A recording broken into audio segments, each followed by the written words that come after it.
Assalamualaikum warahmatullahi wabarakatuh. Alhamdulillah wa syukurillah wa la hawla wa la quwwata illa billah. Salatu wassalamu ala rasulillah wa ala alihi wa sahbihi wa mawala.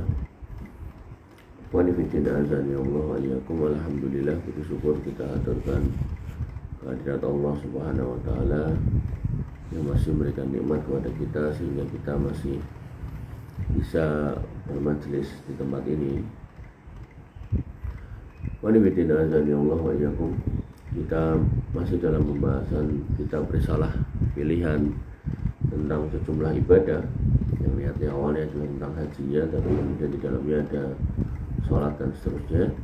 Maka pada pagi hari ini kita membahas tentang tata cara sholat Nabi Shallallahu Alaihi Wasallam.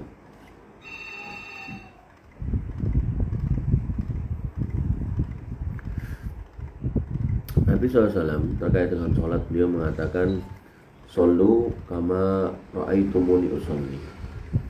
Sholatlah sebagaimana engkau melihat aku sholat. Ini menunjukkan bahwasanya sholat itu dikatakan tidak sempurna kalau tidak sesuai dengan yang Nabi SAW contohkan. Dan tentu sholat menjadi sempurna ketika yang pertama dilakukan dengan menyempurnakan wudhu sebagaimana yang diperintahkan oleh Allah Subhanahu wa taala. Ya ayyuhalladzina amanu idza qumtum ila shalah faghsilu wujuhakum. Kalau kamu mau sholat maka basuhlah mukamu. Wa aydikum ilal marafiq, dan tanganmu sampai siku, wamsahu bi ru'usikum, dan kepalamu usaplah, wa julakum ilal ka'bain, dan kakimu sampai mata kaki. Kemudian Nabi SAW bersabda, la tuqbalu sholatu bi ghairi tuhurin. Sholat yang tidak menggunakan wudu maka tidak diterima. Wa idza qumtum ila shalah fa asbighul wudu, dan jika kamu hendak melaksanakan sholat maka sempurnakanlah wudu. Ini dalil-dalil menunjukkan bahwasanya sholat itu harus wudu. Ya. Tidak ada apa istilahnya? Tidak ada toleransi di sini. Harus wudu. Baru kemudian dispensasinya kalau wudunya nggak bisa atau karena nggak ada air maka bisa menggunakan tayamum. Kemudian yang kedua, orang yang sholat wajib untuk menghadap kiblat, yaitu ke Ka'bah dimanapun Anda berada, dengan menghadapkan semua badan dan dengan niat untuk menunaikan sholat fardu maupun sunnah. Dan niat ini tidak perlu dilafalkan karena melafalkan tidak disyaratkan berdasarkan riwayat dari Nabi SAW bahwa para sahabatnya tidak pernah melakukannya maupun para sahabatnya tidak pernah melakukannya. Lalu meletakkan sutroh atau membatas di depannya baik imam ataupun sholat sendirian. Dan menghadap kiblat merupakan syarat dalam sholat kecuali dalam kondisi tertentu yang dikecualikan, dan masalah ini telah dijelaskan dalam kitab-kitab ahlul ilmi. Jadi menghadap kiblat pasang sutroh. Ya. Jadi kamu kalau sholat sendirian atau jadi imam, kasih sutroh. Sutroh itu batas di mana kamu akan sujud di antara sutroh itu dan kamu. Nah, nanti orang yang lewat di depan sutroh itu maka dia nggak apa-apa. Tapi kalau kalau lewat di antara kamu dan sutroh maka wajib dicegah. Kemudian yang ketiga, takbiratul ihram. Wudu, menghadap kiblat, pasang sutroh, takbiratul ihram. Seraya mengucapkan Allahu Akbar. Dan pandangan tertuju ke tempat sujud, jadi nggak boleh kemana-mana matanya, ke bawah. Yang keempat, mengangkat kedua tangannya sejajar dengan pundak atau telinga. Bahu atau telinga diangkat. Kemudian yang kelima, letakkan tangannya di atas dada, tangan kanan di atas pergelangan tangan kiri, tangan kanan di atas pergelangan tangan kiri, pegang. Kemudian disunahkan baca doa iftitah, yaitu salah satunya Allahumma ba'id baini wa baina ya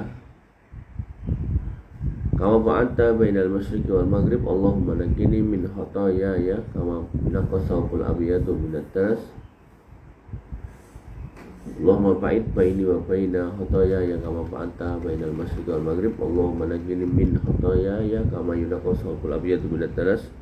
Allahumma ighsilni min khotoyaya bil ma'i wasalji wal barad. Atau yang kedua yaitu bisa juga subhanallah bihamdi wa tabarrakasmuh wa ta'ala jadduk wa la ilaha illa ghairuh. Bisa juga. Kemudian setelah istiftah baru ngomong atau mengucapkan a'udzubillahi minasyaitonir rajim, bismillahirrahmanirrahim. Nah, baru Al-Fatihah. La sholata liman lam yaqra' bi Fatihatil kitab. Al-Fatihah hukumnya wajib. Salat enggak pakai Fatihah batal. Kemudian dilanjutkan dengan baca surat yang mudah baginya. Jadi faqra'u ma tayassara minal Qur'an. Itu bahkan enggak cuma baca satu surat, bahkan satu ayat itu boleh. Jadi secara fikih sah. Alhamdulillahirabbil alamin waladhdallin, kemudian amin, kemudian nun. Itu satu ayat tuh. Allahu Akbar. Sah sebenarnya. Tapi wis pendek dipercepat ngebut, nah itu enggak sahnya nanti di soal tumakninahnya.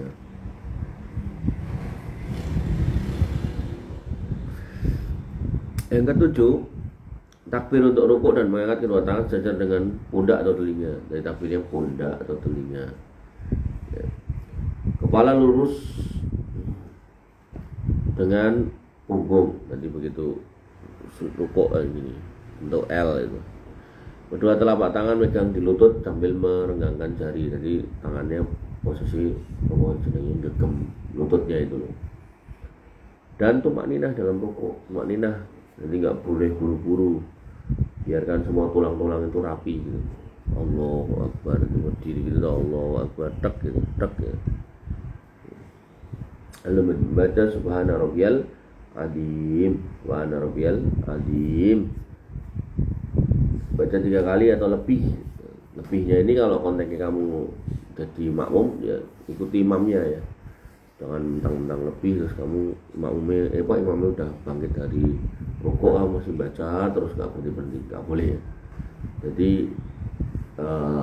mengikuti si imam. Kemudian disunahkan membaca juga, atau ini opsi ya, pilihan. Subhanaka Allahumma Rabbana wa bihamdika Allahumma ighfirli. Ini pilihan kalau ini. Kemudian yang ke-8, bangkit dari rukuk dengan mengangkat kedua tangan sejajar dengan pundak dan telinga sambil membaca Sami Allahu liman hamidah. Sami Allahu liman hamidah. Jika jadi imam sholat sendirian, maka setelah posisi berdiri membaca Rabbana walakal hamd hamdan katsiran thayyiban mubarakan fi. Rabbana walakal hamd hamdan katsiran mubarakan thayyiban mubarakan fi mil as-samawati wa mil al-ardi wa mil ma bainahuma wa mil ma syi'ta min syai'in ba'di. Adapun makmum ketika bangkit dari rukuk membaca Rabbana walakal hamd dan seterusnya. Dan disunahkan bagi imam maupun makmum meletakkan tangannya di atas dada seperti kondisi saat berdiri sebelum rukuk, sebagaimana riwayat Rasulullah SAW dari Wa'il bin Hajar bin Suhail bin Sa'ad. Ini pendapat Syekh bin Bas ya. Jadi Syekh bin Bas itu punya pendapat bahwasanya orang kalau dari rukuk ke berdiri, artinya i'tidal sampai Allah liman hamidah, itu tangannya nggak diluruskan tapi dibalik gimana kayak posisi awal. Itu salah satu ulama yang berpendapat seperti itu. Jadi ini bagian dari khilafiyah para ulama ya. Artinya karena kita baca kitab Syekh bin Bas, ya Syekh bin Bas pakai pendapat itu gitu. Nah, artinya kalau kamu pakai pendapat yang lain ya nggak apa-apa. Atau kalau kamu mau ikut ini, ya ini ada ulama yang berpendapat gitu loh. Sehingga nanti kamu kalau lihat orang kayak gitu, jangan buat salahkan gitu. Karena dia berpendapat berdasarkan dalil, yaitu hadis riwayat Wa'il bin Hajar dan Suhail bin Sa'ad radhiyallahu anhuma. Ya, jadi fikih itu luas ketika ketemu dalil. Tapi kalau nggak ada dalil, nggak bisa. Contoh tadi, ngangkat tangan bisa di dada, bisa di telinga. Tapi kalau kemudian ada orang yang angkat tangan dan dia mengurut tok, tapi dia terus dihubung kayak gitu, itu nggak ada dalil. Makanya itu bukan khilafiyah. Ya, jadi pastikan kamu kalau dalam beribadah pakai dalil, merujuk pada dalil. Soal nanti akhirnya kamu beda dengan orang lain nggak apa-apa selama kamu ada dalil. Tapi nih nggak ada dalil jangan. Gitu. Ya aneh-aneh itu. Allahu Akbar. Nggak ada dalil. Kalau nggak ada dalil tumpeng kayak gini ya jangan tumpengkan. Gitu. Ya jadi Islam itu sebenarnya mudah. Ketika orang paham bahwasanya salah satu rukun dari syahadat asyhadu anna Muhammad dan abduhu wa rasuluh yaitu wa alla ya'budallah illa bima syara'a bihi Rasulullah sallallahu alaihi wasallam, yaitu kita tidak beribadah kepada Allah Subhanahu wa taala kecuali dengan apa yang disyariatkan oleh Nabi sallallahu alaihi wasallam, yang dicontohkan Nabi sallallahu alaihi wasallam. Jadi jangan sampai bikin rumus sendiri gitu. Yang kedua, takbir untuk sujud. Jadi setelah i'tidal ya mau ke sujud, yaitu dengan meletakkan kedua lutut sebelum kedua tangan jika itu mudah. Namun jika susah baginya, maka boleh mendahulukan tangan sebelum lutut. Jadi beliau berpendapat bahwasanya kalau turun itu lutut dulu baru tangan. Tapi kalau nggak bisa maka ya bisa tangan dulu kemudian lutut. Jari-jari kaki maupun tangan menghadap kiblat. Jari kaki maupun tangan menghadap kiblat. Jadi tangan itu kan karena ditaruh begini kan, maka ini menghadap kiblat. Nah jari kaki itu bukan gitu, bukan gini, tapi ditepuk gitu loh. Jadi jarinya tepuk, rasanya menghadap kiblat jari kaki. Jadi bukan di pelembreh kayak gitu, gini, tapi kemudian dilipat gini. Maka jari kakinya menghadap kiblat. Sambil merapatkan jari tangan. Jadi pas sujud rapatkan, pas rukuk direnggangkan, dipegang. Kemudian menempelkan di atas tempat sujud jidat, hidung, kedua tangan, kedua lutut, jari-jari kaki. Kemudian membaca Subhana Rabbiyal A'la. Dibaca 3 kali boleh, lebih boleh. Kalau kita jadi makmum maka sesuai dengan imamnya. Imamnya akhirnya cepat kemudian membuat kita bisa baca 1 tok ya nggak apa-apa. Atau juga bisa membaca Subhanakallahumma rabbana bihamdika Allahumma ighfirli. Nah, di sini beliau kemudian menambahkan sambil memperbanyak doa. Beliau termasuk ulama yang berpendapat disunahkannya berdoa selain doa sujud pada waktu sujud. Ya. Nabi SAW pernah bersabda, ala wa inni nuhitu an aqra al-Quran raki'an aw sajidan. Ketahuilah aku dilarang untuk baca Quran saat rukuk atau sujud. Jadi rukuk atau sujud baca ayat enggak boleh. Fa amar rukuk fa'addimu fihi ar-rabb azza wa jal. Maka pas rukuk agungkan Allah azza wa jal dengan cara mengucapkan subhana rabbiyal azim. Wa amma sujud fastahidu fit du'a. Dan adapun sujud maka bersungguh-sungguhlah dalam berdoa. Nah doanya subhana rabbiyal a'la kalau udah ya minimal kamu bisa ucapkan 3 kali. Kalau udah maka kamu bisa doa yang lain. Nah ketika ayat di sini mengatakan ala wa inni nuhitu an aqra al-Quran rohyan aw sajidan. Di sini dilarang baca Quran, gitu. Quran aja nggak boleh dibaca. Maka wallahu alam ya kalau saya berpendapat atau mengambil pendapat yang bahwasanya kalau kamu mau berdoa waktu sujud pastikan itu doanya pakai bahasa Arab gitu, jangan bahasa Indonesia atau bahasa Jawa. Ya. Jadi misal kamu ngerti ini Rabbana atina fid dunya hasanah, ya udah itu dibaca aja. Daripada kamu doa pakai bahasa Jawa tapi kemudian khawatirnya sholatnya malah nanti batal. Faqominun ayyastajaba lakum. Karena dapat dipastikan doamu akan dikabulkan. Dan mohonlah kepada Rabbmu dari kebaikan dunia akhirat, baik saat sholat fardu maupun sholat sunnah. Tadi Rabbana atina fid dunya hasanah. Dan kadang Rabbana atina fid dunya hasanah itu ya sudah mencakup semua urusan. Ada ustadz atau ulama yang ditanya doa untuk minta jodoh yang soleh solehah gimana? Ya udah Rabbana atina fid dunya hasanah. doa minta rezeki yang banyak gimana? Rabbana atina fid dunya hasanah. Makanya orang Jawa nyebutnya doa sapu jagat. Ada juga doa yang mirip dengan itu, yaitu Allahumma inni atau inna nas'aluka, kalau ini as'aluka minal khair, dari kebaikan, dari semua kebaikan, ajilihi au ajilihi, segera atau nanti, enggak apa-apa. Tapi tambahnya apa? Ma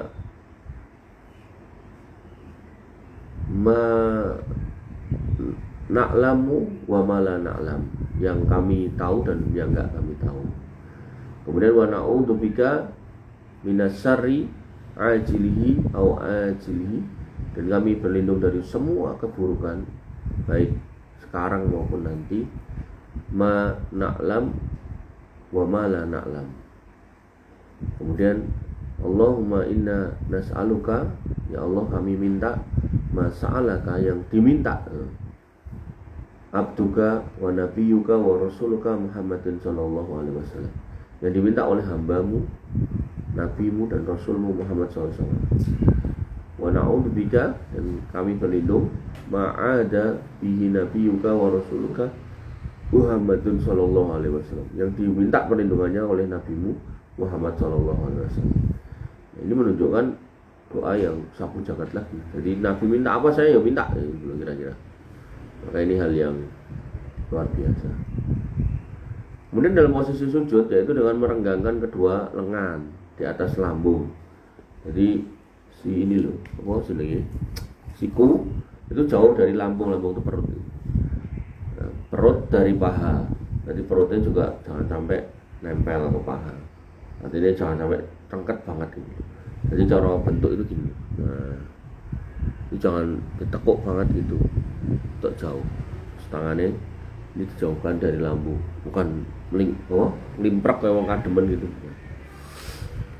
Kemudian paha dari betis, nanti kakinya dijauhkan sambil mengangkat lengan bawah dari tanah. Jadi nggak boleh ini nempel di tanah.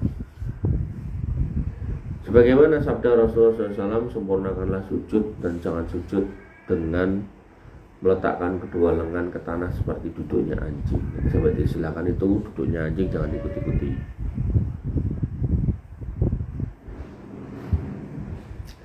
Dan itu saya ngelihat ya di satu masjid itu, makanya pentingnya majelis ilmu di masjid kampung-kampung kalian tuh penting banget, serius. Di saya tuh ngelihat tuh di masjid itu isinya orang-orang tua. Sholatnya itu berantakan, hampir mayoritas berantakan.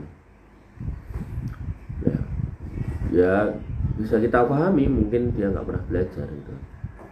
Makanya kamu sebagai anak muda di sini kamu belajar, nanti kalau kamu pulang masjidmu tuh hidupkan majelis ilmunya, ya. Jangan sampai ya. Kemudian masjidnya nggak pernah ada majelis ilmu, padahal kamu tahu gitu kan bagaimana keutamaan bermajelis ilmu. Dan kasihan kalau lihat orang-orang kayak gitu. Dan di masjid yang saya bilang tadi itu ada teman saya udah tawarkan diri waktu itu, ayo kapan pengajian yang gini. Tapi ya gitu, usah ya, jadwal saya kebak. Yang ke-10, mengangkat kepala sambil bertakbir. Ini berarti berdiri atau menuju duduk di antara dua sujud. Kemudian merebahkan kaki kiri, duduk di atasnya, dan mendirikan kaki kanan sambil meletakkan kedua tangan di atas paha dan lutut. Jadi ini duduk iftiros dengan membaca Rabbi firli warhamni wahdini warzuqni wa'afini wajburni. Rabbi firli, ya Allah ampunilah aku, warhamni, dan rahmatilah aku, wahdini, berilah petunjuk aku, warzuqni, dan berilah rezeki kepadaku, wa'afini, dan maafkanlah atau ampunilah aku, wajburni. Wajburni apa ya artinya? Allahumma firli warhamni wahdihni warzuqni wa'afini wajburni. Apa artinya ya? Kamu masih tahu? Berarti kan doa nggak ngerti artinya. Memaksa? Enggak lah. jenenge dafa, apa dafa? Rabbi firli warhamni wahdini warzuqni wa'afini wajburni. Rabbi firli ping 3 ya apa-apa. Itu juga ada kok dalilnya. Itu makanya tadi saya bilang, fikih itu luas, artinya kalau kamu ngambil Rabbi firli 3 kali ya enggak apa-apa. Yang penting kamu tahu kalau itu ada dalilnya ya. 11. Sujud yang kedua sambil bertakbir. Sujud kedua bertakbir enggak ngangkat tangan. Kalau ngangkat tangan itu wong Syiah, itu salah. Dan melakukan seperti sujud pertama. Yang ke-12, mengangkat kepala sambil bertakbir. Ini berarti berdiri dari sujud. Duduk singkat seperti duduk di antara dua sujud, dan duduk ini dinamakan duduk istirahat. Jadi beliau, Syekh bin Baz, termasuk yang berpendapat sebelum naik dari sujud itu duduk sebentar banget. Hitungannya mungkin 2-3 detik itu, enggak lama ya. Jadi sebelum naik, jadi bukan langsung dari sujud langsung naik itu. Apa sini? Stop diluk banget kemudian naik. Amalan ini sunnah sehingga jika ditinggalkan maka dia tidak menghafal. Jadi langsung enggak apa-apa. Dalam posisi ini tidak ada zikir dan doa tertentu, lalu bangkit menuju rakaat kedua sambil bertolak pada kedua lututnya. Jika hal ini mudah baginya, namun jika hal ini sulit baginya maka dapat bertolak pada tanah lalu membaca Al-Fatihah dan surat yang mudah baginya, kemudian melakukan seperti yang dilakukan pada rakaat pertama. Diulangi lagi. 13. Jika sholat yang jumlahnya 2 rakaat, ini sambil menyelesaikan ini yang ada pertanyaan tolong dikirim biar rasakan TNI. Jika pertanyaan yang jumlah rakaatnya 2 seperti subuh dan Jumat serta sholat Id serta duduk setelah sujud kedua dan rakaat kedua, beliau tidak dengan posisi telapak kaki kanan berdiri sementara telapak kaki kiri direbahkan. Artinya beliau berpendapat kalau rakaatnya 2 itu duduknya bukan tawarruk tapi iftiros. Tangan kanan di atas paha kanan sambil menggenggam jari kecuali telunjuk digunakan untuk mensyaratkan syarat tauhid. Ya, jadi duduk sholat ketika rakaatnya 2 itu duduknya iftiros bukan tawarruk. Tawarruk itu duduk kalau rakaatnya lebih dari 2, 3, 4 itu tawarruk. Ini pendapat ini dikatakan oleh Syekh bin Baz juga oleh Syekh Albani. Jika menggenggam kelingking dan jari manis dan melingkarkan ibu jari dengan jari tengah dan berisyarat dengan jari tunjuk, maka hal ini juga baik karena kedua cara tersebut disebutkan dalam riwayat Nabi SAW. Jadi posisi gini, menggenggam kelingking atau bentuk lingkaran kayak gini bisa, boleh. Genggam tok gini boleh, bentuk bunder gini boleh. Gini, atau genggam gini ya boleh. Kemudian membaca tasyahud at-tahiyatu lillah wa shalawatu wa thayyibat. Assalamu alayka ayyuhan nabiyyu wa rahmatullahi wa barakatuh. Assalamu alayna wa ala ibadillahi sholihin. Asyhadu an la ilaha illallah, asyhadu anna Muhammadan abduhu wa rasuluh. Jadi kalau kita dulu di SD itu diajari tasyahud awal sampai gini tok. Nah, yang benar ya semuanya sampai bawah juga. Allahumma sholli ala Muhammad wa ala ali Muhammad. Wa shallaita ala Ibrahim wa ala ali Ibrahim innaka Hamidum Majid wa barik ala Muhammad wa ala ali Muhammad kama barakta ala Ibrahim wa ala ali Ibrahim innaka Hamidum Majid. Dan teks dalilnya enggak pakai sayyidina. Jadi jangan ditambahi sayyidina. Karena ini dalil gitu loh. Dan ini sholat. Makanya ada Syekh Fulan itu kasihan ya. Ya beliau ulama, diulamakan orang. Tapi beliau terjebak dalam apa ya? Dalam kondisi kalau kemudian beliau menjawab apa adanya nanti tidak dibully sama umatnya atau dibully. Dia mengatakan dalilnya memang nggak ada sayyidina, tapi menambahkan sayyidina itu bagian dari adab. Jadi seolah-olah orang yang nggak pakai sayyidina nggak beradab. Salah. Padahal dalilnya di awal tadi jelas loh. Shollu kama ra'aitumuni usolli. Sholat tau kayak ngeliat aku sholat itu. Dan Nabi contohnya nggak pakai sayyidina, ya wis kita ikuti. Nah di luar sholat silakan. Kalau kamu sambil duduk-duduk di bawah pohon gitu kan, kamu bersolawat Allahumma sholli ala sayyidina Muhammad, nggak apa-apa, silakan gitu loh. Tapi kalau konteksnya sholat jangan gitu kan. Ya kayak tadi dalil di atas tadi bahwasanya Nabi SAW dilarang waktu rukuk dan sujud, rukuk dan sujud baca Quran, itu larangan gitu loh. Ya, jangan kemudian malah baca doa pakai bahasa Indonesia atau bahasa Jawa, jangan. Baru kalau kemudian tahiyat akhir tambahi Allahumma inni a'udzubika min adzabil jahannam wa min adzabil qabri wa min fitnatil mahya wal mamati wa min fitnatil masiihid dajjal. Kemudian berdoa dari kebaikan dunia dan akhirat. Jika mendoakan kedua orang tua atau orang yang muslimin juga tidak mengapa, baik saat sholat fardu maupun sholat sunnah, sebagaimana keumuman hadis Nabi SAW dari Ibnu Mas'ud saat mengajarinya tentang tasawuf. Beliau bersabda, summa liyatakhayyar minad du'a ijabahu ilaihi fayadahu. Kemudian setelah berdoa dengan doa di atas, silakan berdoa yang kamu suka. Jadi ada dua tempat untuk nambahkan doa selain yang ada dalam tuntunan sholat, yaitu yang pertama saat sujud. Dalam kasus Syekh bin Bas di semua sujud boleh. Nah kemudian setelah tasyahud akhir, setelah membaca doa ini, Allahumma inni a'udzubika min adzabil jahannam wa min adzabil qabri wa min fitnatil mahya wal mamati wa min fitnatil masiihid dajjal. Bar kuwi tambahono donga liyane. Sekali lagi pakai bahasa Arab. Nek ngertimu Rabbana atina fid dunya hasanah silakan, itu aja. Atau bisa Rabbi firli wali walidayya warhamhum kama rabbayani, silakan. Nah batasannya kalau kamu jadi makmum maka maksimal sesuai gerakan imam. Imamnya salam ya udah, jangan tambah doa meneh. Atau pas sujud imamnya bangkit dari sujud ya sudah, jangan tambah doa lagi. Gitu ya. Jadi seorang makmum harus mengikuti imam. Enggak boleh mendahului, tapi juga enggak boleh, begitu juga enggak boleh mengakhiri. Jadi imamnya wis ngadep, kamu masih sujud loh, yang lain-lain enggak boleh. Patokannya, amannya, walaupun ada beberapa perbedaan pendapat di sini, amannya kalau kamu udah dengar Allahu Akbar, kata bar itu, nah, maka kamu langsung ikuti, langsung bergerak gitu loh. Atau kalau itidal ya sami Allahu liman hamidah, nah, kalau dia udah dah gitu, kamu ikuti gitu. Ya, jadi jangan kosak-kosik gitu, ya.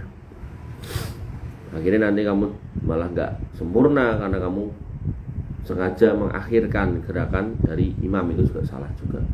Termasuk buru-buru itu juga salah. Imamnya ngomong Allahu Akbar, ngomong Allahnya aja belum, kamu udah berdiri, ya, ini salah juga. Ya. Kemudian dalam lafaz yang lain, summa liyatakhayyar ba'da minal mas'alati masya'a. Kemudian setelah itu berdoa dengan doa di atas, silakan minta kepada Allah apa saja yang kamu sukai. Hadis ini adalah mencakup apa-apa yang bermanfaat bagi hamba di dunia dan di akhirat, lalu menoleh ke kanan dan ke kiri sambil membaca Assalamualaikum warahmatullahi wabarakatuh. Jadi Syekh bin Bas termasuk yang berpendapat salamnya komplit. Tapi kalau dalam kitab sholatnya Syekh Albani itu cuma sampai Assalamualaikum warahmatullahi. Ini nggak usah dipermasalahkan karena ini khilaf. Dan menoleh di sini nggak disebutkan sejauh apa dalam kitab sholat Nabi karya Syekh Albani itu kalau mengo itu apa? Noleh kanan kiri itu selurus bahu. Jadi orang belakang tuh lihat pipinya ini. Jadi nggak terus dadak mengo tekan buri gitu, ndak. Ya. Sini nggak disebutkan ya. Noleh aja, jadi orang belakang tuh lihat pipi, bukan lihat hidung. Maksudnya pipi sebelahnya, jadi kalau mengo kanan tuh lihat pipi kanan, pipi yang kiri itu nggak kelihatan gitu. Jika jumlah rakaat sholat ada 3 seperti maghrib atau 4 duhur asar gitu kan, dan isya, maka ia membaca tasawuf seperti di atas serta sholawat Nabi SAW. Kemudian bangkit dari duduk sambil bertolak kepada lutut, mengangkat kedua tangan sejajar dengan bahu, kemudian mengatakan Allahu Akbar. Ini berarti rakaat 3. Kemudian mengangkat kedua tangan di atas dada, taruh di atas dada seperti penjelasan pertama, lalu baca Al-Fatihah. Dan jika rakaat 3 atau 4 pada saat duhur ditambah dengan Al-Fatihah, maka hal itu tidak mengapa, sebagaimana disebutkan dalam riwayat dari Rasulullah SAW dari hadis Abu Sa'id radhiyallahu anhu.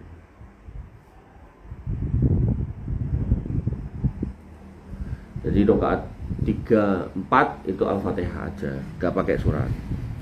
Ya.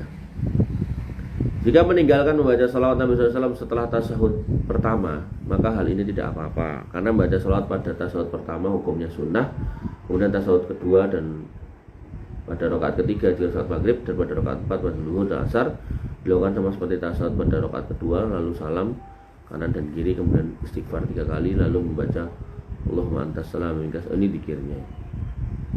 Jadi apa ya istilahnya? Ya ini zikirnya. Allahumma antas salam minkas salam tabarakta rabbana ya dzal jalali wal ikram.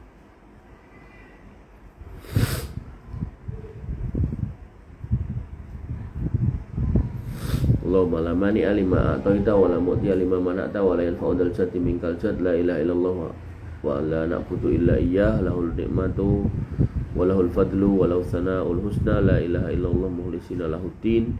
Kemudian subhanallah 33 kali, alhamdulillah 33 kali, Allahu akbar 33 kali, lalu dilengkapi dengan mengucapkan la ilaha illallah wa la syarikalah lahul mulku wa lahul hamdu wa huwa ala kulli syai'in qadir. Nah, ini bisa dirintis di masjid kampung kamu dengan bikin banner. Jadi saya pas waktu diberi kesempatan umroh itu kan di masjid-masjid kampung, artinya apa ya istilahnya, karena hotelnya jauh, jadi kita sholatnya tidak di masjid haram, tapi maksudnya sholat tertentu, sholat yang bisa ke sana bisa, tapi kadang ada kayak sholat subuh gitu misalnya, atau mungkin sholat asar gitu, kita di masjid kampung. Dan waktu pindah dari Madinah ke Mekah itu kita jalur darat nyewa mobil, itu berhenti juga di masjid kampung. Itu masjid-masjid kampung di Saudi, walaupun nggak semua sih, itu untuk membimbing jamaahnya zikir yang benar. Itu digawe ke banner, gawe ke MMT itu loh, spanduk, taruh di depan, rotok dhuwur. Terus itu ya ini bacaan zikir ini ditulis di situ, urut dari atas, Allahumma antas istighfar 3 kali, astagfirullah 3 kali gitu kan, Allahumma antas salam minkas salam tabarak rabbana ya dzal ikram. Terus sore Allahumma la mani alima ataita wa la mu'ti alima mana'ta wa la yanfa'u. Nah, terus habis itu subhanallah 33 kali, alhamdulillah 33 kali, Allahu akbar, terakhir la ilaha illallah wa la syarikalah lahul mulku wa lahul hamdu wa huwa ala kulli syai'in qadir. Kemudian sayyidul istighfar gitu. Jadi cara membimbing orang untuk berzikir yang benar setelah sholat, nggak harus dengan cara imame zikir banter kon melok kon neroke gitu loh, karena itu nanti justru bisa masuk dalam wilayah bid'ah, karena nggak pernah dicontohkan Nabi seperti itu. Ya, mungkin tadi saya ngomong gitu yang pakai banner itu ya bid'ah, ngomong banner itu masih mending daripada yang dipimpin itu, karena hakikatnya zikir itu ya sendiri-sendiri saja nih. Ya, jadi kalaupun tadi yang nganggo banner itu dianggap bid'ah gitu misal gitu kan, itu masih mending daripada dipimpin oleh orang tertentu ya, bagaimana yang kita lihat praktek di beberapa masjid gitu ya. Karena kalau emang dipimpin itu boleh zaman Nabi ya, tentu Nabi harus mimpin, tapi Nabi nggak pernah mimpin, para sahabat juga nggak pernah mimpin. Kita pimpin pikiran yuk, wiritan yuk, teroke. Malah ada tadi malam saya lihat ya siapa jenenge Yusuf Sopo itu kayak wiritan tapi nanti etok edan gitu, jadi dia dianggap majeduk gitu, majeduk ya, kejeduk si raya edan itu saat dia anak pembangunan masjid dan dongo luting langit, Jibril turunkan uang Jibril itu kasih ngedok duit. Jibril itu membawa wahyu, bukan duit. Dan kasihannya umatnya gitu. Jadi orang-orang yang nggak paham, wes ngambungi tangannya, nyucupi cantengnya, ya Allah. Kemudian membaca ayat kursi, Al-Ikhlas, Al-Falaq, An-Nas ya. Dibaca setiap selesai sholat fardu, disunahkan untuk mengulang ketiga surat di atas sejumlah 3 kali. Setelah sholat subuh dan sholat maghrib. Bagaimana riwayat Nabi SAW, semua zikir ini sunnah dan bukan wajib. Artinya gini, ketika udah mbok gawe banner taruh depan, ya orangnya mau baca dari awal sampai akhir ya nggak apa-apa. Orangnya sibuk mau undang lungo ya nggak apa-apa juga. Jadi jangan kemudian disalahkan. Orang wocon, undang buru-buru.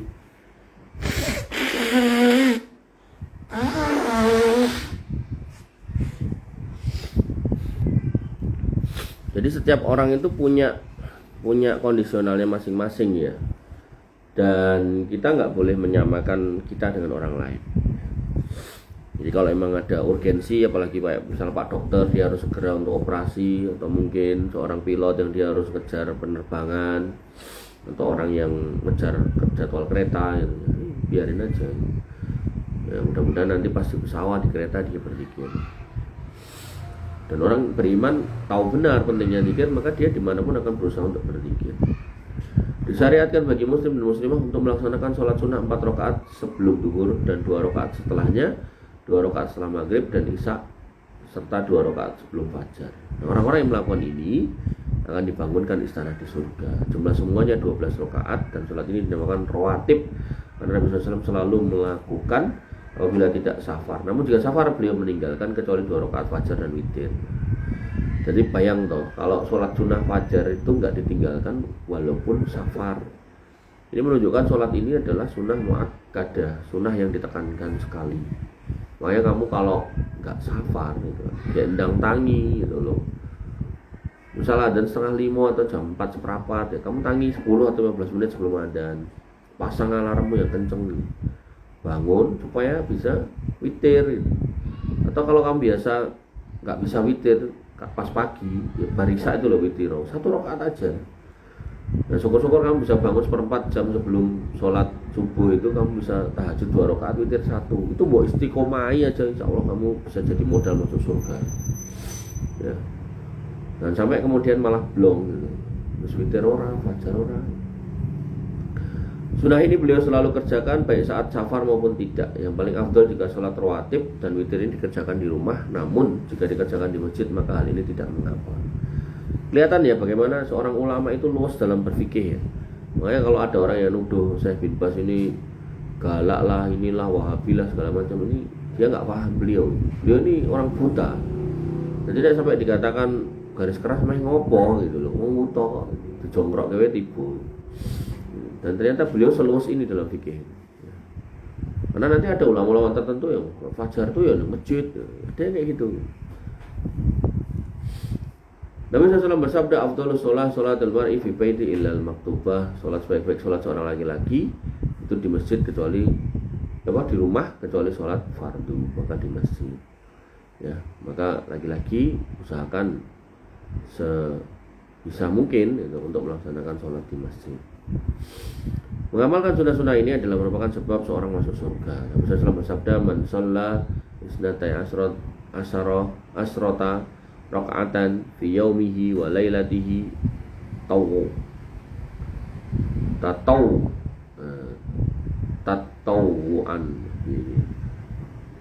waduh angel. Banallahu lahu baitan fil jannah. Siapa yang melaksanakan sholat sunnah 12 rakaat ini tatawuan, maka Allah akan bangunkan istana di surga. Baitan rumah, tapi konteksnya kalau rumah surga ya gede istana. Dan jika seorang melaksanakan sholat qobliyah asar 4 rakaat, qobliyah maghrib 2 rakaat, qobliyah isya 2 rakaat, maka hal ini lebih baik.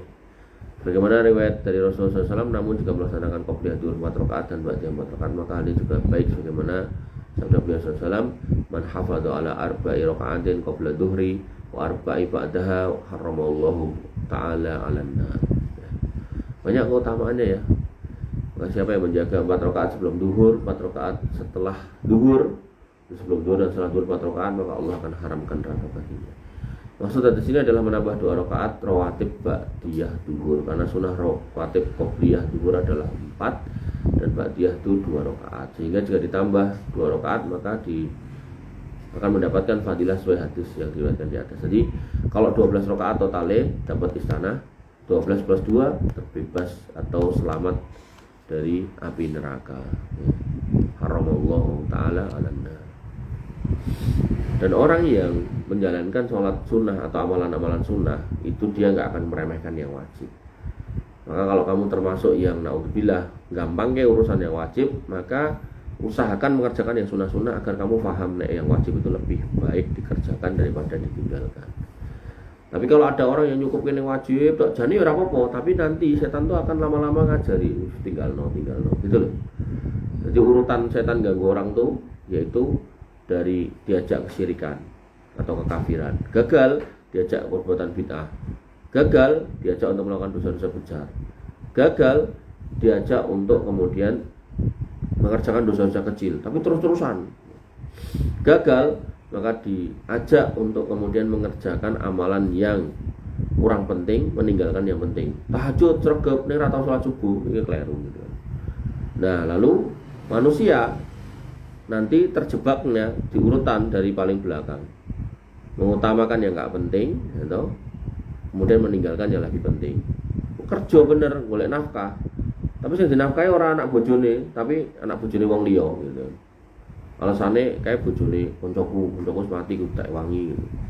Padahal anak istrinya sendiri malah ditelantarkan. Nah, nanti naik tingkat tuh, mengerjakan dosa-dosa kecil, rajin, tingkat lagi gitu kan, mengerjakan dosa besar sampai puncaknya kesyirikan. Makanya untuk ngelawannya, ya kamu harus kemudian mengerjakan yang sunnah-sunnah ini. Otomatis ketika kerjakan yang sunnah, harapannya ya wajib dikerjakan dan tidak diremehkan. Wallahu ta'ala alam.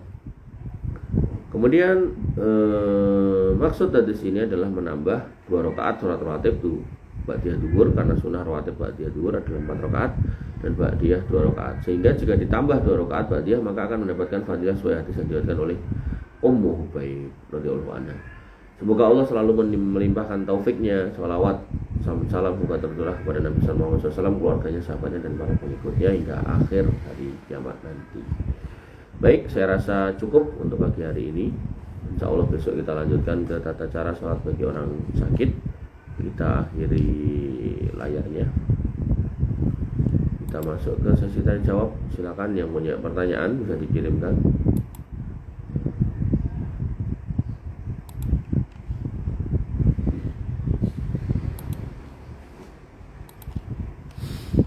Yuk, siapa yang belum ngetik pertanyaan, ayo.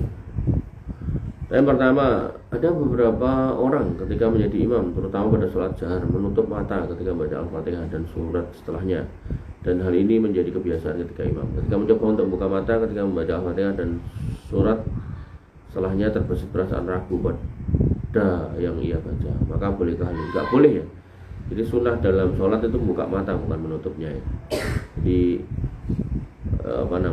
tidak boleh melazimi atau merutinkan menutup mata dalam sholat, karena ini tidak sesuai dengan sunnah. Sunnahnya membuka mata. Allah ta'ala. Dan selanjutnya, ketika menjadi imam mengucapkan kalimat takbir, dan ketika pergantian gerakan dilakukan bersamaan pergantian gerakan atau gerakan dulu baru baca takbir. Misalnya bangkit dari sujud dulu baru baca Allahu Akbar, atau baca takbir sambil bangkit dari sujud. Di sini ada keluasan lagi, bisa kamu gerak dulu, gitu. Begitu selesai baru Allahu Akbar, atau bareng Allahu Akbar, bisa. Ada keluasan di situ. Artinya bisa milih mana yang paling gampang. Silakan. Wallahu ta'ala alam. Kemudian selanjutnya, gimana yang lain nih? Oh, di atas malahan. Oh, Masya Allah, kelewat. Oh iya, dari atas ya. Ya, baik. Assalamualaikum. Waalaikumsalam. Apa benar jika ada orang baca bacaan sholat sesuai dengan kaidah fikih, tapi ia niatkan untuk berbicara pada orang lain, maka sholatnya menjadi batal, walaupun sebenarnya tidak ada orang yang diajak bicara? Itu ngedan ya. Artinya kalau sholat ya kita sedang berkomunikasi sama Allah ya. Jangan kemudian kita sholat malah membayangkan ngobrol dengan orang lain ya. Ini kurang tepat ya. Jadi bagusnya ya kita membaca bacaan-bacaan sholat sesuai yang dicontohkan Nabi SAW, karena bunyi hadisnya sholu kama ra'aitumuni usolli, tapi ya niatnya ya kepada Allah, bukan kepada orang lain. Jadi saya malah nggak habis pikir ada orang kayak gini ya. Wallahu ta'ala alam. Dan selanjutnya, apakah orang yang menjadi saksi dalam transaksi ribawi akan mendapatkan dosa yang sama? Iya, sama ya. Jadi kata Nabi SAW, akila riba wa mukilahu la'anallahu akila riba. Allah melaknat akila riba, yang makan riba, wa mukilahu, dan yang mewakilkannya, kemudian wa katibaihi, dan pencatatnya, wa syahidaihi, dan saksinya, hum sawa, semuanya sama ya, sama-sama di neraka. Itu hadis itu mirip dengan ar-rosi wal murtasi finnar, orang yang menyuap dan yang disuap masuk neraka. Sama juga dengan hadis tentang minum-minuman keras gitu kan. Orang yang minum, yang menuang, yang menjual, yang mendistribusikan gitu kan, masuk neraka. Maka yang harus kita pahami dalam perbuatan dosa ya, sebaiknya kita nggak saling mendukung. Jadi kalau ada dosa, kamu jangan mendukungnya gitu ya. Bahkan puncaknya Syekh Utsaimin sampai mengatakan ketika ditanya tentang hukum menjadi tukang kebun di bank ribawi, beliau mengatakan nggak boleh gitu. Karena tukang kebun itu ya mendukung indahnya bank ribawi sehingga orang betah untuk ke bank itu. Sehingga kalau diperlebar lagi berarti jadi cleaning service di situ ya nggak boleh, jadi security ya nggak boleh, jadi driver ya nggak boleh, walaupun nggak pernah nyentuh uangnya gitu. Tapi dengan keberadaan pekerjaan-pekerjaan pendukung ini, ya ini menyebabkan usaha atau bisnis yang berbasis riba ini tambah gede gitu. Ini yang harus kita pahami. Ya, jadi konteksnya nggak cuma di saksinya, kalau saksinya ini malah uang inti di dalamnya. Bahkan cleaning service, tukang kebunnya nggak boleh semua. Allah Ta'ala. Ya, termasuk dikiaskan lagi dengan yang sama, yaitu satpam ning nggone diskotik, cleaning service ning nggone diskotik gitu kan, nggak boleh. Dan tempat-tempat yang seperti itu kita nggak boleh bekerja. Pokoknya nggak boleh kita mendukung. Ya, ta'awanu 'alal birri wat taqwa, saling dukunglah, saling tolong menolonglah dalam kebaikan dan ketakwaan, wala ta'awanu 'alal ismi wal udwan, dan jangan saling mendukung pada perbuatan al-ism, yaitu dosa besar, wal udwan, dan permusuhan. Ya, wallahu ta'ala. Biasanya di dalam kubur kita akan ditanya 3 perkara pertanyaan. Apakah Nabi Muhammad SAW juga ditanya demikian? Wallahu alam, saya nggak tahu. Apakah pertanyaan ini untuk Nabi juga? Wallahu alam, saya nggak tahu. Dalam konteks jin korin, setiap kita diberikan jin korin yang akan goda kita setiap hari, setiap saat. Ya, Nabi SAW pernah ditanya oleh para sahabat, apakah engkau juga diberi ya Rasul? Nabi mengatakan, aku ya diberi, ning jin korinku wis mlebu Islam. Jadi nek wong liya di ngongkon atau dikongkon jelek-jelek, dibisiki sing jelek-jelek, tapi kalau Nabi justru dibisiki yang baik-baik. Dalam kasus jin korin ya, tapi kalau dalam kasus ini pertanyaan kubur, apakah Nabi ditanya atau enggak? Wallahu alam, saya enggak tahu. Dan selanjutnya izin bertanya, Ustaz, bagaimana teknologi modern mempengaruhi pelaksanaan sholat? Misal, apakah aplikasi pengingat waktu sholat membantu akan mengurangi kekhusyuan dalam beribadah? Apakah aplikasi pengingat waktu sholat membantu atau mengurangi kekhusyuan dalam ibadah? Bagaimana media sosial mengaruhi pandangan dan praktek sholat di kalangan muslim modern? Tanyanya kok orang aneh. Jadi intinya gini loh, teknologi prinsipnya ya, kalau itu digunakan untuk mendukung ibadah, misal kalau konteksnya mengingat waktu sholat, itu digunakan untuk mengingatkan kita, nek wis wayahe mlebu sholat, maka sholat baik-baik aja gitu. Nah, tapi kalau kemudian ini piye ya istilahnya, pas kita sholat kemudian itu berbunyi-bunyi, ya itu ganggu tentu gitu. Ya termasuk medsos gitu kan. Kalau kemudian waktu kita sebelum sholat kita lihat misal medsos yang isinya baik-baik, yang motivasi kita untuk sholat, ya insya Allah itu medsos yang baik. Tapi kalau kemudian kita sholat sambil di tempat sujud kita ada Instagram atau Facebook yang terbuka, ya itu juga kurang tepat tentunya. Tapi prinsipnya saya sama pertanyaan ini kurang paham maksudnya seperti apa.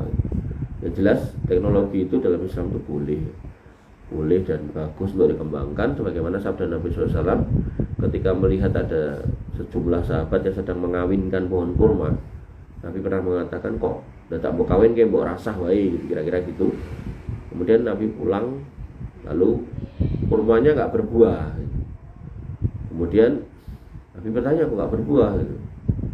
Ya jawab ya karena nggak dikawinkan gitu. Kemudian Nabi mengatakan, antum a'lamu bi umuri dunia, kamu lebih tahu tentang urusan dunia. Sehingga dalam konteks hadis ini, urusan dunia seperti teknologi, kendaraan, dan seterusnya, pengobatan dan seterusnya, maka ada keluasan itu, selama tidak nabrak urusan yang haram. Makanya nanti masuk di bab muamalah berlaku kaidah al-aslu fil muamalah al-ibahah. Jadi muamalah itu kemasannya semuanya boleh, illa ma dalil ala tahrimiyah, kecuali ada dalil yang mengharamkannya. Berbeda dengan ibadah, al-aslu fil ibadah at-tahrim. Hukum asal ibadah itu dilarang illa ma dalil ala wujubiha, kecuali ada dalil yang memerintahkannya. Sehingga dalam konteks teknologi, ketika pengaruhnya baik pada sholat, ya misal tadi mengingatkan waktu sholat gitu kan, maka baik-baik aja, silakan dipakai. Tapi kalau konteksnya justru membuat kita lalai dari sholat, misal game online gitu kan, atau medsos, maka sebaiknya ditinggalkan. Wallahu ta'ala. Dan selanjutnya, di suatu daerah ada seorang imam membaca salam pertama ketika sholat dibaca pelan dan yang kedua keras. Dan ada juga seorang imam yang membaca salam pertama dibaca dengan keras dan salam yang kedua dibaca dengan pelan. Akhirnya ada perdebatan di antara jamaah, bingung mana imam yang harus diikuti pendapatnya. Mohon penjelasannya. Prinsipnya itu dua salam ini nggak ada sunnahnya untuk dibedakan keras dan tidaknya. Justru suaranya harus mempertimbangkan jumlah makmumnya. Gampangnya gini, ketika seorang imam itu mau memulai sholat, itu kan disunahkan untuk menghadap ke makmumnya. Ini punya fungsi untuk ngecek gitu loh, makmumku sebanyak apa sih. Sehingga suaranya ya harus diukur supaya semua kedengeran gitu. Nah, sehingga dalam konteks tasyahud atau salam yang pertama dan yang kedua ini nggak ada pembedaan. Karena kalau dibikin kecil gitu, nanti nek krungu piye gitu. Makanya kalau kamu nyimak di Masjid Haram itu kan ada yang nyambung gitu, nyambung takbirnya, nyambung mana. Jadi begitu imamnya Allahu Akbar, nanti orang itu nyambung Allahu Akbar gitu kan. Nah, ini menunjukkan agar semua orang tuh dengar, bukan malah digawe kayak gini. Jadi ini yang mempraktekkan pertama kenceng, yang kedua enggak atau sebaliknya, ini ya enggak tepat dua-duanya gitu. Nah, sehingga yang harus kita pahami, kita harus mengukur makmumnya sebanyak apa. Nah, alhamdulillahnya itu sekarang banyak masjid itu sudah menggunakan speaker gitu kan. Speaker yang ditaruh di muka. Namanya apa tuh? Speaker apa kayak gitu Mas? Enggak tahu. Nah, jadi imamnya takbirnya enggak banter pun semuanya dengar. Wah, ini patokannya soal dengar, bukan satu digedeke, satu cileke, satu dicileke, satu digedeke, bukan, tapi semua dengar. Mau pelan, mau kenceng, semuanya harus dengar. Khusus makmumnya itu loh, jangan sampai enggak dengar. Ya, Allah taala. Jadi udah, kemudian ini udah. Nah, ini Hamzah ini orang luar apa sini? Oh, kamu. Ketika sujud dan rukuk dilarang untuk membaca Al-Quran. Apakah larang ini ketika dilafalkan? Maksudnya di batin boleh enggak gitu? Oh ya enggak boleh tetap gitu. Terkadang saya membaca ayat ketika ada di dua posisi tersebut untuk memastikan bacaan imam, apakah ada salah atau tidak, hanya di dalam hati. Lebih itu memastikan bacaan imam tapi pas rukuk atau sujud ya lewat no gitu. Gimana ini?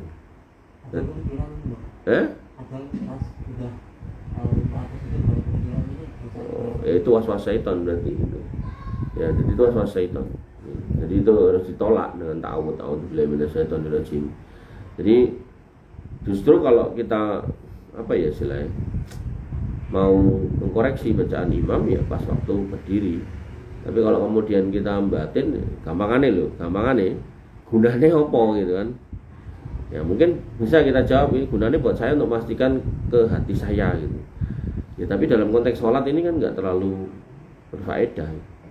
Jadi kalau emang benar mau memastikan bacanya benar apa enggak gitu kan, maka ya setelah sholat buka Quran gitu. Makanya ada satu masjid itu ada imam yang kemudian membaca gini. Saya tahu tadi lagi sih.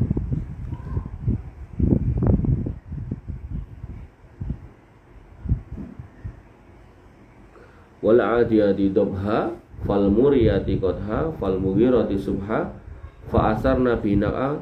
Nah ini tutupnya apa ki? Fa asarna bina'a. Terus tutupnya apa Mas Eko? Sing banter apa? Fawa sing keras toh. Fawa shot fawa shot. Ojo buka fawasot. Shot ya. Yahya fawasat. Kamu udah apa? Sin. Angga?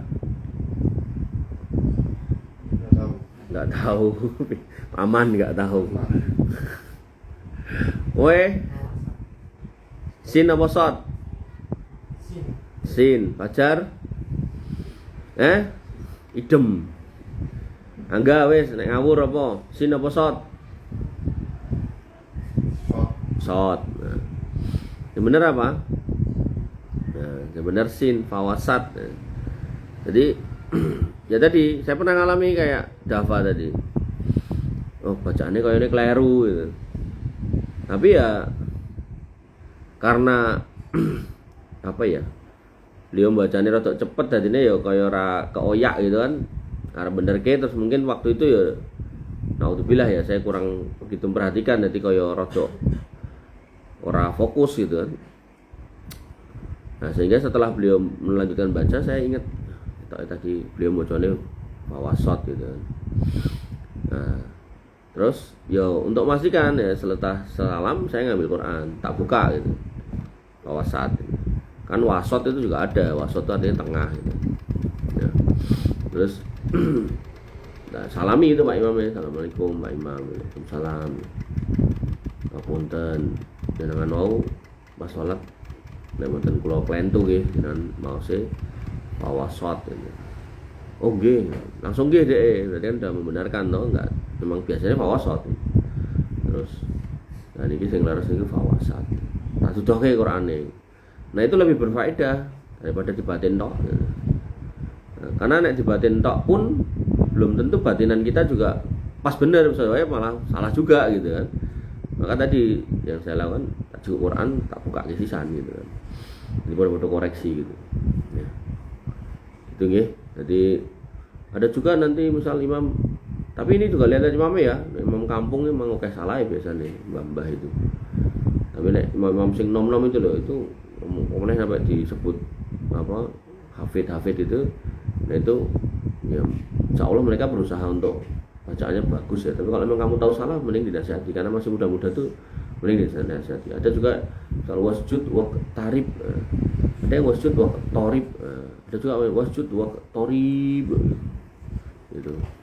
Termasuk adzan itu juga hayya 'alas shalah gitu. Itu ya kayak gitu-gitu dinasihati aja. Atau mungkin pas tahlilan gitu kan. Tahlilan. Takbiran gitu kan. La ilaha illallah wallahu akbar. Allahu akbar walillah. Apa biasanya? Ilham. Itu salah itu. Walillahil ham. Gitu ya. Jadi bukan walillah ilham, salah dinasihati ya. Jadi kalau kamu melihat nasihat itu nggak membahayakan kamu nggak bakal diapa-apa nggak masalah, nasihati. Dan nggak saya pungkiri juga ada orang-orang yang dinasihati ngamuk nesu ya enak juga. Sok wae iki nasihati aku.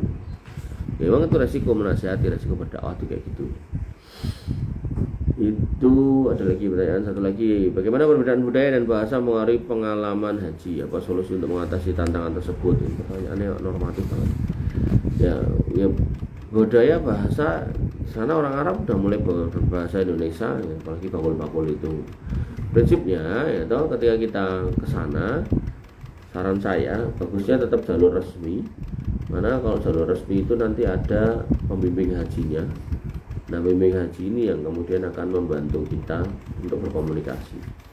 Dan kemudian kita punya komunitas, punya kelompok yang kemudian akan saling menjaga, saling melindungi.